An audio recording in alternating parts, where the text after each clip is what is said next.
So here are some dietary assessment considerations we need to make with a ridiculous photo of me with some salmon and vegetables and potatoes. So let's look first comparison between FOODWORKS, MYFITNESSPAL. Look, we see obviously FOODWORKS is very extensive, micronutrient mineral profiling targeted towards health professionals, very good for directly comparing NRVs. However, listen, it has a high barrier for entry. There's no app, targeted towards health professionals, but very reliable databases they use for their food data.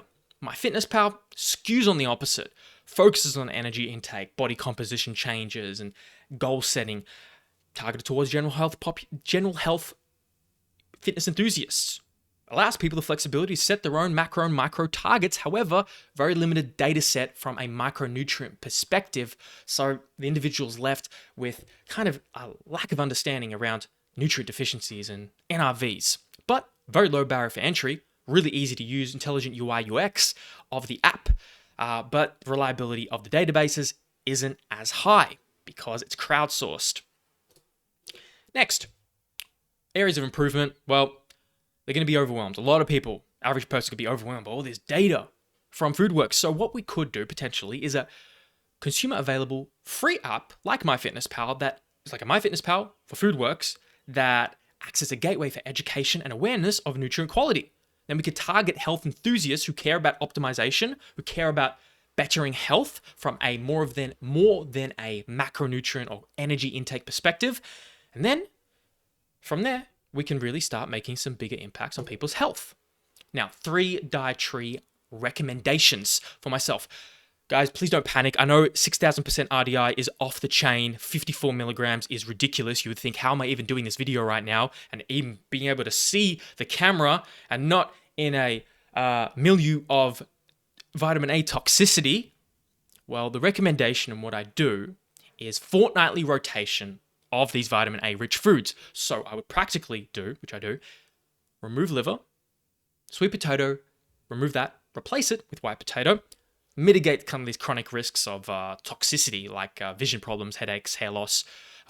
So far I'm doing okay. I think I did this. This is not because of vitamin A. And so even if you wanted to go further, you could just get biochemical testing, retinol, to really see the effects. But the rotation in of itself would enable me to not surpass or to engage in vitamin A toxicity. Next, should I supplement with vitamin D? Could that be an option? Well, if through biochemical testing we determine that I am deficient, yes, it could be an option, given if light exposure is also low. So you would see if light exposure is adequate, you'd test with, you get a vitamin D test, and before considering supplementing, you wouldn't use dietary intake alone because it is not an accurate proxy by itself. Instead, biochemical test. If it's insufficient, could supplement, increase light intake. And what that would improve, if you come over here, is calcium. So I am not hitting the RDI for calcium. So by improving my vitamin D status, I could ameliorate the risk of a calcium deficiency because we know it increases the uptake and absorption of calcium and phosphorus in the gut. So practically speaking, whey protein supplement could be replaced of my collagen supplement. 40 grams would give me around 250 milligrams, so I can hit the RDI. Lastly, limitations and considerations. We need to consider the context of the individual in regards to these recommendations. More is not always better. Just because you exceed the intake doesn't mean it's better. It's not how it works. There is an upper limit to everything. But we should also base it on the psychophysiological demands of the individual. For me, very high demands, cognitively, physically, training 7 times a week, high cognitive demands, multi-hour bouts of learning, more neurogenesis. All right, that requires resources.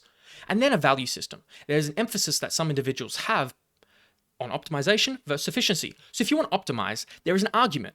And in consideration for all these other factors, there is an argument that you could make that maybe the NRVs and AMDRs are not sufficient, accurate representation of this population of people to support such high psychophysiological demands, more ATP synthesis, more DNA repair, more muscle protein synthesis. Therefore, one could argue that the intake of macro and micros could be higher to support energy metabolism and performance, and that may exceed the NRVs. However, as a conversation for another day, I hope you enjoyed, and I didn't go over on this one. Sorry for speaking fast. I tried to get it in 5 minutes, and I did it.